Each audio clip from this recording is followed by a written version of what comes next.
మనం రాక్షసుడిగా భావించే రావణుడు ఒకప్పుడు రాక్షసుడు కాదు, వైకుంఠ ద్వారపాలకుడని మీకు తెలుసా? శ్రీమద్ భాగవత పురాణం ప్రకారం వైకుంఠానికి ద్వారపాలకులుగా జయ విజయులు ఉండేవారు.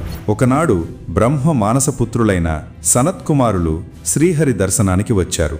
అయితే వారిని చిన్న బాలురుగా భావించిన జయ విజయులు అహంకారంతో లోపలికి వెళ్లకుండా అడ్డుకున్నారు. దీంతో ఆగ్రహించిన ఆ మహర్షులు, మీరు వైకుంఠంలో ఉండే అర్హత కోల్పోయి భూలోకంలో జన్మించండి అని శపించారు. విషయం తెలుసుకున్న మహావిష్ణువు ప్రత్యక్షమై శాపాన్ని వెనక్కి తీసుకోలేమని చెప్పాడు. కాని వారికి 2 మార్గాలు చూపించాడు.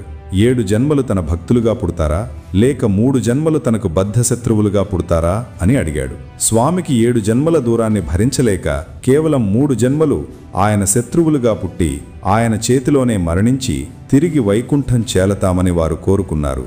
ఆ శాపం ప్రకారమే మొదటి జన్మలో హిరణ్యాక్ష హిరణ్యకశిపులుగా, 2వ జన్మలో రావణ కుంభకర్ణులుగా, 3వ జన్మలో శిశుపాల దంతవక్త్రులుగా జన్మించారు. ఇది రావణుడి జన్మ వెనుక ఉన్న అసలు రహస్యం. ఈ ఇన్ఫర్మేషన్ మీకు నచ్చినట్లయితే లైక్ చేయండి, సబ్స్క్రైబ్ చేయండి.